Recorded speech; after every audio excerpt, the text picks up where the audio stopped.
প্রিয় শিক্ষার্থী বন্ধুরা, কুড়িগ্রাম পলিটেকনিক ইনস্টিটিউটের অনলাইন বাংলা ক্লাসে তোমাদের স্বাগতম। আশা করি তোমরা সকলেই ভালো আছো এবং সুস্থ আছো আর সরকারি নির্দেশনা মোতাবেক স্বাস্থ্যবিধি মেনে চলছো। বাংলা ক্লাসটি কম্পিউটার, সিভিল, কনস্ট্রাকশন এবং মেকানিক্যাল টেকনোলজি প্রথম পর্বের ছাত্রছাত্রীদের জন্য। ক্লাস উপস্থাপনায় রয়েছে আমি মোহাম্মদ আহসানুল হাসান, জুনিয়র ইনস্ট্রাক্টর, নন-টেক ইংরেজি। প্রিয় শিক্ষার্থী, গত ক্লাসে আমরা বাংলা ভাষার উৎপত্তি ও ক্রমবিকাশ এবং বাংলা ভাষার রীতি এগুলো নিয়ে আলোচনা করেছিলাম। সেই ক্লাসে আমরা জানতে পেরেছি ভাষা কি, ভাষা কোন ভাষা গোষ্ঠী থেকে বাংলা ভাষার উৎপত্তি হয়েছে। বাংলা ভাষার ক্রমবিকাশ আমরা জেনেছি কিভাবে ক্রমবিকাশ হলো। সাধু ও চলিত ভাষার মধ্যে পার্থক্য এটা আমরা শিখেছি। আজকের পার্ট বাংলা বানান রীতি ও শব্দ প্রয়োগ। এই ক্লাসটি শেষে তোমরা এই নিম্নলিখিত প্রশ্নগুলোর উত্তর দিতে পারবে। বর্ণ কাকে বলে? মৌলিক স্বরধ্বনি ও যৌগিক স্বরধ্বনি কাকে বলে? স্পর্শ বর্ণ কাকে বলে? উচ্চারণের স্থান অনুযায়ী স্বরবর্ণ কত প্রকার ও কি কি? বাংলা একাডেমি কর্তৃক প্রমিত বাংলা বানানের নিয়মাবলী। এই প্রশ্নগুলো তোমরা আজকের ক্লাসের পরে বলতে ও লিখতে পারবে। তো প্রথমেই আমরা দেখে নিই ধ্বনি ও বর্ণ কি। ধ্বনি মানুষ বাকযন্ত্র অর্থাৎ মুখ থেকে যে অর্থবহ আওয়াজ বের হয়, মানুষের বাকযন্ত্র অর্থাৎ মুখ থেকে যে অর্থবহ আওয়াজ বের হয় তার নাম ধ্বনি। আর ধ্বনির লিখিত রূপই হলো বর্ণ। মানুষ বাকযন্ত্রের সাহায্যে বিভিন্ন ধরনের আওয়াজ তৈরি করে, আর সেগুলো যদি কোনো অর্থ প্রকাশ করে সেগুলো হলো ধ্বনি। আর ধ্বনি সেগুলো যখন আমরা লিখি সেই ধ্বনিগুলো, তখন সেটা লিখিত রূপই হলো বর্ণ। ভাষার মূল উপাদান ভাষার এই ধ্বনি মূলত ভাষার মূল উপাদান, ক্ষুদ্রতম একক, এবং এই ভাষার ভিত্তি হলো ধ্বনি। তাহলে এটা বিভিন্নভাবে আমরা বলতে পারি যে ধ্বনি হলো ভাষার মূল উপাদান, ধ্বনি হলো ভাষার ক্ষুদ্রতম একক, আর ধ্বনি হলো ভাষার ভিত্তি হলো ধ্বনি। প্রত্যেক ভাষারই কতগুলো ধ্বনি বা বর্ণ থাকে। বাংলা ভাষায় 50টি বর্ণ রয়েছে। বাংলা ভাষার এই 50টি বর্ণসমূহকে দুই ভাগে ভাগ করা যায়। বাংলা ভাষার মৌলিক ধ্বনিসমূহকে দুই ভাগে ভাগ করা যায়, একটা স্বরধ্বনি এবং ব্যঞ্জনধ্বনি। স্বরধ্বনিগুলো যখন আমরা আহ, এই স্বরধ্বনি যখন আমরা লিখিত রূপ দিব, তখন সেটা হচ্ছে স্বরবর্ণ হয়ে যাবে। আর ব্যঞ্জন ধ্বনিগুলো যখন আমরা লিখিত রূপ দিব, তখন সেটা হচ্ছে ব্যঞ্জন ধ্বনি হয়ে যাবে। তো আমরা জানি যে বাংলা বর্ণমালায় 50টি বর্ণ রয়েছে। একটি হচ্ছে স্বরবর্ণ এবং অপরটি হলো ব্যঞ্জন বর্ণ। এজন্য এখানে ধ্বনিগুলোকে যদি আমরা দুই ভাগে ভাগ করি, তার মানে বর্ণ দুই ভাগে ভাগ করা যায়। একটা হচ্ছে স্বরবর্ণ, ব্যঞ্জন বর্ণ, এবং স্বরধ্বনি এবং ব্যঞ্জন ধ্বনি। তাহলে বাংলা ভাষার মৌলিক ধ্বনিগুলোকে দুই ভাগে ভাগ করা যায়, স্বরধ্বনি এবং ব্যঞ্জন ধ্বনি। স্বরধ্বনি উচ্চারণের সময় ফুসফুস তাড়িত বাতাস বেরিয়ে যেতে মুখের কোথাও বাধা পায় না। অর্থাৎ স্বরধ্বনি বা স্বরবর্ণগুলো যখন আমরা উচ্চারণ করব, স্বরধ্বনিগুলো উচ্চারণ করার সময় ফুসফুস তাড়িত বাতাস বেরিয়ে যেতে মুখবিবরের কোথাও বাধা পায় না। যেমন অ, আ, ই, দীর্ঘ ই, হ্রস্ব উ, দীর্ঘ উ, ঋষি, এ, ওই, ও এগুলো যখন আমরা উচ্চারণ করি, তখন কিন্তু কোনো ধরনের মুখবিবরের কোথাও বাধা পায় না। সেগুলো হচ্ছে স্বরধ্বনি। আমরা প্রথমে স্বরধ্বনিগুলো দেখে নিই, স্বরধ্বনির প্রকারভেদগুলো জেনে নিই, এবং তারপরে আমরা ব্যঞ্জনধ্বনি সম্পর্কে আলোচনা করব। তাহলে স্বরধ্বনি 4 প্রকার: মৌলিক স্বরধ্বনি, যৌগিক স্বরধ্বনি, অতিরিক্ত স্বরধ্বনি, ব্যঞ্জন মিশ্রিত ধ্বনি। একটু দেখে নিই আমরা। মৌলিক স্বরধ্বনি: যেসব স্বরধ্বনি অন্য স্বরধ্বনির সাহায্য ছাড়াই উচ্চারিত হতে পারে সেগুলোকে মৌলিক স্বরধ্বনি বলে। যেমন আ, এ, উ, এ, ও এগুলো হলো মৌলিক স্বরধ্বনি। যৌগিক স্বরধ্বনি দুটি মৌলিক স্বরধ্বনির সাহায্যে উচ্চারিত স্বরধ্বনিকে যৌগিক স্বরধ্বনি বলে। যেমন ওই, ওই উচ্চারণ করার সময় আমরা দেখো এখানে দুইটি অ এবং ই, এই দুইটি হস্যই, এই দুইটি যুক্ত হয়ে ওই হয়েছে। ঔ, অ প্লাস উ যুক্ত হয়ে ঔ হয়েছে আর কি, হস্য যোগ হয়ে ও হয়েছে। তো এখানে আমরা বলছি দুটি মৌলিক স্বরধ্বনি সাহায্যে উচ্চারিত হয়ে যে স্বরধ্বনি তৈরি হয় সেগুলোকে বলা হয় যৌগিক স্বরধ্বনি। অতিরিক্ত স্বরধ্বনি, মৌলিক স্বরধ্বনি ই এবং হ্রস্ব এর মতো উচ্চারিত দীর্ঘ ই এবং দীর্ঘ উকে অতিরিক্ত স্বরধ্বনি বলে। এবং এটা হচ্ছে ই, উ। তো এটার যদি আমরা বড় স্বরগুলোকে নেই, দীর্ঘ ই এবং দীর্ঘ উ কে অতিরিক্ত স্বরধ্বনি বলা হয়। ব্যঞ্জন মিশ্রিত ধ্বনি, যে স্বরধ্বনি এককভাবে উচ্চারিত নয়, ব্যঞ্জন ধ্বনি মিশ্রিত হয়, তাকে ব্যঞ্জন মিশ্রিত ধ্বনি বলে। উচ্চারণের কাল, এখন আসো যে উচ্চারণের কাল বা পরিমাণ অনুযায়ী স্বরধ্বনি দুই প্রকার। স্বরধ্বনি আমরা পড়ছি এখনো। স্বরধ্বনি দুই প্রকার, একটা হচ্ছে হ্রস্বস্বর এবং দীর্ঘস্বর, অর্থাৎ কতক্ষণ সময় লাগে উচ্চারণ করতে, সেই উচ্চারণের পরিমাণ অনুযায়ী একটা ধ্বনি উচ্চারণ করার যে সময়, কতক্ষণ সময় লাগে সেটার উপর ভিত্তি করে স্বরধ্বনিগুলো দুই প্রকার, একটা হচ্ছে হ্রস্বস্বর এবং দীর্ঘস্বর। তাহলে যে স্বরধ্বনি উচ্চারণ করতে কম সময় লাগে তাকে হ্রস্বস্বর বা বলে, যেমন অ, ই, উ, ঋষি। দীর্ঘস্বর, যেমন যে স্বর উচ্চারণের সময় দীর্ঘ সময় লাগে তাকে দীর্ঘ স্বরধ্বনি বলে, যেমন আ, দীর্ঘ ই, দীর্ঘ উ, এ, ওই, ও এবং ঔ। এছাড়া স্বরধ্বনির অন্যান্য শ্রেণীবিভাগ আমরা ই এবং হ্রস্ব এবং হ্রস্বকে সংবৃত স্বরধ্বনি বলি। অ, আ এগুলোকে বলা হয় বিবৃত স্বরধ্বনি। ই, এ এগুলোকে বলা হয় সম্মুখস্থ স্বরধ্বনি। অ, আ, হ্রস্ব এবং ও এগুলোকে বলা হয় পশ্চাদগস্ত স্বরধ্বনি। উচ্চারণের স্থান অনুযায়ী স্বরধ্বনির শ্রেণীবিভাগ। উচ্চারণ স্থান অনুযায়ী কণ্ঠ বা জিহ্বামূলীয় স্বরধ্বনি অ, স্বরেয় এবং স্বরেয়া। কণ্ঠ বা জিহ্বামূলীয় স্বরধ্বনি, যেগুলো কণ্ঠ এবং জিহ্বা মূল ব্যবহার করে উচ্চারিত হয়, সেগুলো স্বরধ্বনিগুলো হচ্ছে অ এবং আ। এগুলো শ্রেণীবিভাগ। দেখো, তালব্য স্থানীয় স্বরধ্বনি, তালু ব্যবহার করতে হয়। ই, দীর্ঘ ই, মূর্ধন্য বর্ণীয় স্বরধ্বনি টি, আর ওষ্ঠ বর্ণীয় স্বরধ্বনি হ্রস্ব এবং দীর্ঘ। ওষ্ঠ ব্যবহার করতে হয়। কণ্ঠ তালব্য বর্গীয় স্বরধ্বনি এ, ওই। কণ্ঠ ওষ্ঠ বর্ণীয় স্বরধ্বনি ও, ও। এখন আমরা একটু দেখে নিই ব্যঞ্জন বর্ণ। ব্যঞ্জন বর্ণ অর্থাৎ ব্যঞ্জন ধ্বনি। ব্যঞ্জন ধ্বনির লিখিত রূপই হলো ব্যঞ্জন বর্ণ। যে বর্ণ উচ্চারণের সময় ফুসফুস তাড়িত বাতাস মুখবিবর দিয়ে বেরিয়ে আসার পথে বিভিন্ন প্রত্যঙ্গে বাধাপ্রাপ্ত হয়, তাকে ব্যঞ্জন ধ্বনি বলে, অর্থাৎ ব্যঞ্জন ধ্বনির লিখিত রূপই হলো তখন ব্যঞ্জন বর্ণ।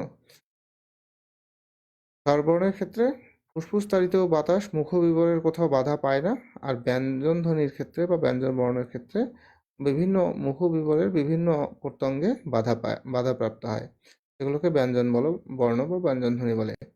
ব্যঞ্জন বর্ণ 39টি। গঠন বৈশিষ্ট্য অনুযায়ী ব্যঞ্জন বর্ণ 3 প্রকার, যথা স্পর্শ বর্ণ, অন্তঃস্থ বর্ণ, ঊষ্ম বর্ণ। আমরা এই 3 প্রকার বর্ণ একটু দেখে নিই। স্পর্শ বর্ণ ক থেকে ম পর্যন্ত বর্ণগুলোকে উচ্চারণকালে মুখবিবরের কোথাও না কোথাও স্পর্শ করে বলে এইগুলোকে বলা হয় স্পর্শ বর্ণ। ক থেকে ম পর্যন্ত এই 25টি বর্ণ হলো স্পর্শ বর্ণ, কারণ এগুলো যখন আমরা উচ্চারণ করি তখন মুখবিবরের কোথাও না কোথাও এগুলো স্পর্শ করে উচ্চারণ করার সময়, তখন সেজন্য এগুলোকে বলা হয় স্পর্শ বর্ণ। ক থেকে ম পর্যন্ত এই 25টি বর্ণকে বর্গীয় বর্ণ বলা হয়, কারণ এই বর্ণগুলোর 5টি বর্গে ভাগ করা হয়েছে, যেমন ক, চ, ট, ত, প, এগুলো বর্গ। আর বর্গের যে বর্ণগুলো সেগুলো ক বর্গের ক, খ, গ, ঘ, ম, চ, ছ, জ, ঝ, ঞ, ট, ঠ, ড, ঢ, মূর্ধন্য মূর্ধন্য, ত, থ, দ, ধ, ন, দন্তন্য, প, ফ, ব, ভ, ম। এগুলো তাহলে প্রত্যেকটা বর্গ ক বর্গ, ছ বর্গ, ট বর্গ, ত বর্গ, প বর্গ। উচ্চারণের বৈশিষ্ট্য অনুসারে বর্গীয় বর্ণগুলোকে 5 ভাগে ভাগ করা হয়। এখন এই যে এই বর্গীয় বর্ণগুলো, এই স্পর্শ বর্ণগুলোকে আবার 5 ভাগে ভাগ করা যায়। একে বলা হচ্ছে উচ্চারণের বৈশিষ্ট্য অনুসারে। উচ্চারণের বৈশিষ্ট্য কিভাবে উচ্চারিত হয় সেটার বৈশিষ্ট্য অনুযায়ী 5 ভাগে ভাগ করা যায় এই স্পর্শ বর্ণগুলোকে। এটা হচ্ছে ঘোষ বর্ণ, অঘোষ বর্ণ, অল্প প্রাণ, মহাপ্রাণ এবং নাসিক্য ধ্বনি। তো এগুলো আমরা দেখি যে প্রথম দুটিকে বলা হয়, আমরা পরে দেখি যে দেখো আরো কিছু বর্ণ দেওয়া আছে এখানে। এরপরে হলো স্পর্শ বর্ণ পড়লাম আমরা, এরপরে আসো অন্তস্থ বর্ণ।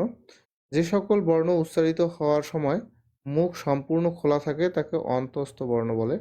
জ, র, ল, ব ইত্যাদি। এই বর্ণগুলো স্পর্শ বর্ণ ও ঊষ্ম বর্ণের মধ্যবর্তী স্থানে অবস্থিত। অন্তস্থ বর্ণ যে সকল বর্ণের উচ্চারিত হওয়ার সময় মুখ সম্পূর্ণ খোলা থাকে। তাহলে বুঝতে পারছো, সেগুলো দেখো উচ্চারণ করার সময় জ, র, ল, ব ইত্যাদি। ঊষ্ম বর্ণ যে সকল বর্ণ উচ্চারণকালে ফুসফুস তাড়িত বাতাস বিশেষ মতো শীষের মতো শব্দ হয় বেরিয়ে আসে। যে সকল বর্ণ উচ্চারণকালে ফুসফুস তাড়িত বাতাস শীষের মতো শব্দ হয়ে বেরিয়ে আসে তাকে ঊষ্ম বর্ণ বা শীষ বর্ণ বলে বা শীষ ধ্বনি বলে। তাহলে স, স, হ্যাঁ, মূর্ধন্য স, হ, এগুলো যখন আমরা উচ্চারণ করি তখন শীষের মতো শব্দ আমাদের শোনায়। উচ্চারণের সময় বাতাস বেরিয়ে আসে, শীষের মতো শব্দ হয়ে বাতাস বেরিয়ে আসে, তখন সেগুলোকে বলা হচ্ছে ঊষ্ম বর্ণ। আরো কিছু শ্রেণী বিভাগ আছে। উচ্চারণের স্থান অনুযায়ী স্বরবর্ণের শ্রেণী বিভাগ। বাক প্রত্যঙ্গের যে স্থান থেকে ধ্বনিগুলো উচ্চারিত হয় তাকে স্বরের উচ্চারণ স্থান বলে। আমাদের বাকযন্ত্র অর্থাৎ মুখের ভিতরে যে অঙ্গ প্রত্যঙ্গগুলোর যে স্থান থেকে ধ্বনিগুলো উচ্চারিত হয় সেগুলোকে বলা হয় স্বরের উচ্চারণ স্থান। আর উচ্চারণ স্থান অনুযায়ী বর্ণগুলোর নামকরণ করা হয়ে থাকে। যে সকল স্থানে থেকে উচ্চারিত হয় সেই সকল জায়গাগুলোর নাম অনুসারে এখানে বর্ণগুলোর নামকরণ হয়ে থাকে। উচ্চারণের স্থান অনুযায়ী বাংলা স্বরবর্ণগুলোকে 6 ভাগে ভাগ করা যায়, যথা কণ্ঠবর্ণ, তালব্য বর্ণ, ওষ্ঠবর্ণ, মূর্ধন্য বর্ণ। কণ্ঠ তালব্য বর্ণ, কণ্ঠাষ্ঠ বর্ণ। তাহলে আমরা কণ্ঠবর্ণ অর্থাৎ যে স্বরবর্ণগুলো কণ্ঠ থেকে উচ্চারিত হয় তাকে কণ্ঠ স্বরধ্বনি বলে, যেমন অ, আ। তালব্য বর্ণ যে স্বরবর্ণগুলো তালু থেকে উচ্চারিত হয়, যে স্থানগুলো উচ্চারণের স্থানগুলো বলা হলো, অর্থাৎ তালু থেকে উচ্চারিত হলে তাকে তালব্য বর্ণ, ওষ্ঠ থেকে উচ্চারিত হলে ওষ্ঠ বর্ণ, যেমন হস্য, ওষ্ঠ ব্যবহার হচ্ছে, ওষ্ঠ থেকে উচ্চারিত হচ্ছে হস্য এবং দীর্ঘ। আর মূর্ধন্য বর্ণ যে সকল বর্ণ মূর্ধা বা দাঁতের মাড়ি ও জিহ্বার ডগার স্পর্শে উচ্চারিত হয় তাকে মূর্ধন্য বর্ণ, যেমন ঋষি, রি, কণ্ঠতালব্য বর্ণ, যে বর্ণ কণ্ঠ ও তালু এই দুই বাক প্রত্যঙ্গ থেকে উচ্চারিত হয় তাকে কণ্ঠতালব্য স্বরবর্ণ বলে। এরপর কণ্ঠস্থ, অর্থাৎ কণ্ঠ এবং ওষ্ঠ এই দুটো দিয়ে যখন কোনো বর্ণ উচ্চারিত হয় তখন এই কণ্ঠস্থ বর্ণ বলা হয়। যে স্বরবর্ণ কণ্ঠ ও ওষ্ঠ এই দুই প্রত্যঙ্গের থেকে উচ্চারিত হয় তাকে কণ্ঠস্থ স্বরবর্ণ বলে। তো এগুলো ছিল আমরা বর্ণ এবং ধ্বনি এগুলোর শ্রেণী বিভাগগুলো আমরা এতক্ষণ দেখলাম এবং আশা করি তোমরা বুঝতে পেরেছ। এখন আসো আমরা বাংলা একাডেমি প্রণীত যে বাংলা প্রমিত বানান সেগুলো কিছু বানানের নিয়মগুলো দেখে নিই। তৎসম শব্দ, দেখো তৎসম শব্দের বানানের অপরিবর্তনীয়তা, অর্থাৎ তৎসম বানানগুলো অপরিবর্তনীয় থাকবে, তবে এই নিয়মগুলো ব্যতীত কি, দেখো এই নিয়মে বর্ণিত ব্যতিক্রম ছাড়া তৎসম শব্দ বা সংস্কৃত শব্দের নির্দিষ্ট বানান অপরিবর্তিত থাকবে। আমরা জানি বাংলা ভাষার যে শব্দভাণ্ডার বিভিন্ন শব্দ থেকে এসেছে, তৎসম, তদ্ভব, দেশি, বিদেশি। তো এই তৎসম শব্দ থেকে যে সকল বাংলা ভাষায় এসেছে, যে সকল শব্দ বাংলা ভাষায় এসেছে, সেগুলো যখন আমরা লিখব বানানগুলো, সেগুলো শব্দের বানানের তৎসম শব্দের বানানগুলো অপরিবর্তনীয় থাকবে, কিন্তু এই সকল ক্ষেত্রে যে সকল নিয়ম এখন আমরা পড়ব সেই সকলের ক্ষেত্রে ছাড়া। এই নিয়মে বর্ণিত ব্যতিক্রম ছাড়া তৎসম বা সংস্কৃত শব্দের নির্দিষ্ট বানান অপরিবর্তিত থাকবে। তাহলে হ্রস্বই দীর্ঘই বা হ্রস্ব দীর্ঘ, এটার একটু নিয়মটা দেখে নিই। যেসব তৎসম শব্দে হ্রস্বই বা দীর্ঘই বা হ্রস্ব বা দীর্ঘ উভয়ই শুদ্ধ, যে সকল তৎসম শব্দে হ্রস্বই ব্যবহৃত হয়, দীর্ঘই ব্যবহার হয়, হ্রস্ব ব্যবহৃত হয়, দীর্ঘ ব্যবহৃত হয়, সেই সকল শব্দে কেবল হ্রস্বই বা হ্রস্ব ব্যবহার করা যাবে, দীর্ঘ ই বা দীর্ঘ উ ব্যবহার করার দরকার নেই। আর সে আকার যদি হিসিকার বা হুসুকার এগুলো ব্যবহার করতে, দীর্ঘিকার বা দীর্ঘকার ব্যবহার করা দরকার নেই। যেরকম দেখো কিংবদন্তি, খঞ্জনি, চিৎকার, চুল্লি, তরণী, ধমনী, এগুলো। তো এই অনেকগুলো উদাহরণ দেওয়া আছে যে এই শব্দগুলোতে তৎসম শব্দ, এগুলো এই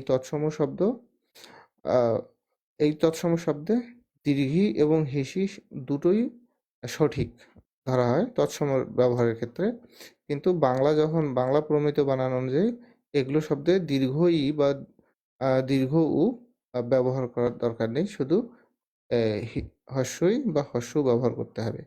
এবং যদি কার চিহ্নগুলো হয় সেগুলোর ক্ষেত্রে হিসিকার এবং হুসুকার ব্যবহার করতে হবে, দীর্ঘিকার বা দীর্ঘকার এগুলো ব্যবহার করা দরকার নেই। এরপর রেপের পর ব্যঞ্জন বর্ণের দ্বিত্ব হয় না। যখন কোনো বর্ণের উপরে রেপ হবে তারপরে ব্যঞ্জন বর্ণের কিন্তু দ্বিত্ব উচ্চারণ হয় না। যেমন ধরো এখানে দেখো অর্জন, এভাবে কিন্তু হবে না।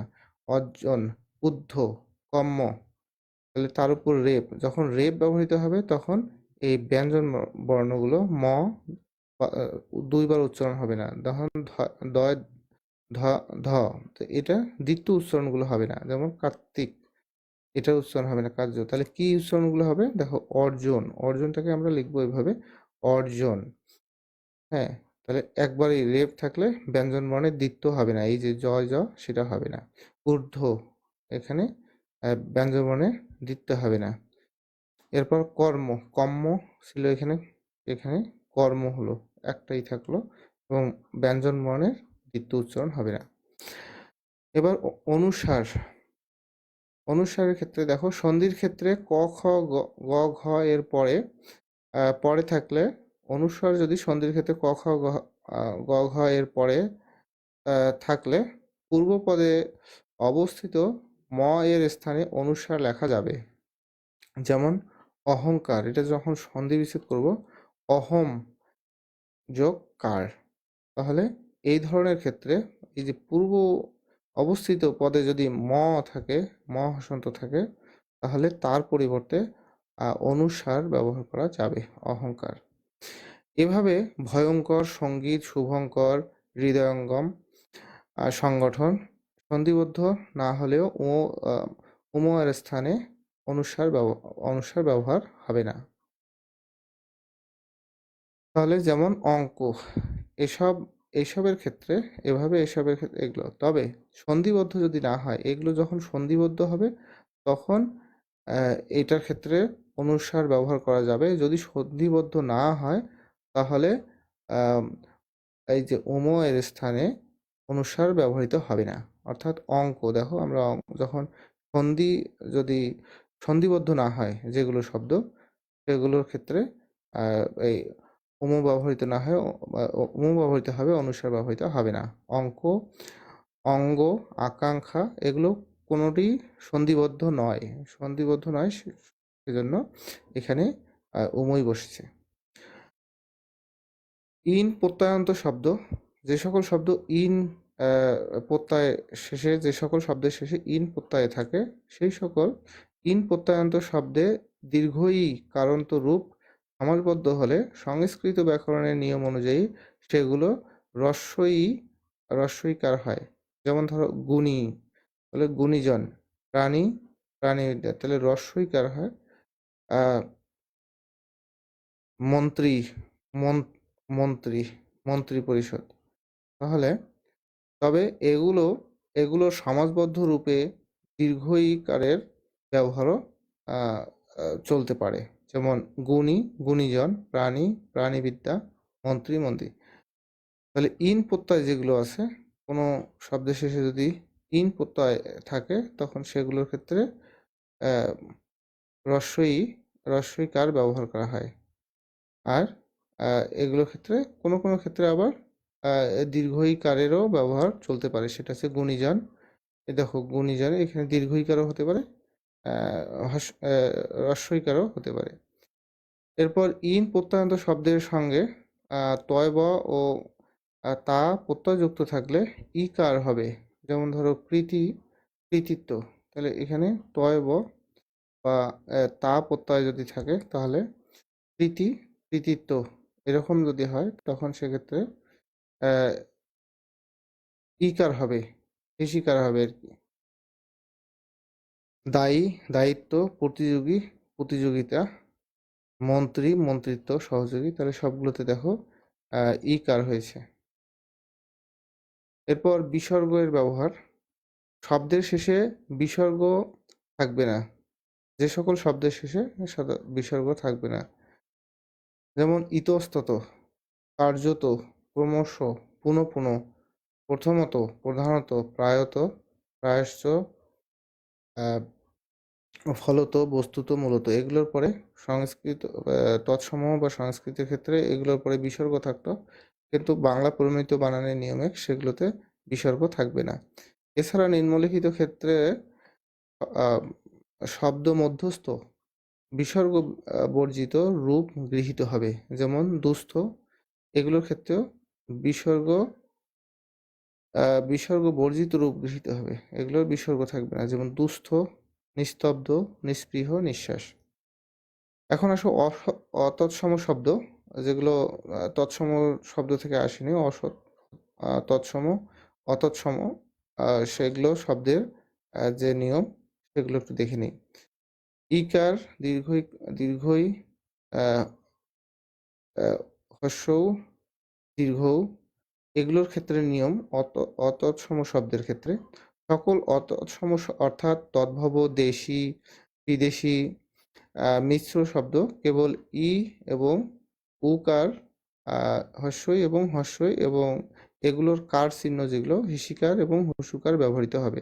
এক কথায় সংস্কৃত বা তৎসম শব্দ ছাড়া বাকি যে শব্দ তদ্ভব, দেশি, বিদেশি, মিশ্র শব্দ, এগুলোর সেই শব্দগুলোতে এই হ্রস্বইকার, দীর্ঘই, এগুলোর ক্ষেত্রে সবগুলোর ক্ষেত্রেই হ্রস্বই এবং হ্রস্ব ব্যবহৃত হবে। এবং এগুলোর ক্ষেত্রে যদি এগুলোর কার চিহ্ন যেটা থাকবে সেগুলো হিসিকার বা হস্যকার ব্যবহৃত হবে। যেমন দেখো আরবি, ফার্সি এগুলো বিদেশি শব্দে সবসময় হস্যই মানে হিসিকার এবং হস্যকার ব্যবহৃত হবে, এবং যখন শব্দ বানান লিখব হস্যই এবং হস্য ব্যবহৃত হবে, দীর্ঘ বা দীর্ঘ ই ব্যবহার হবে না।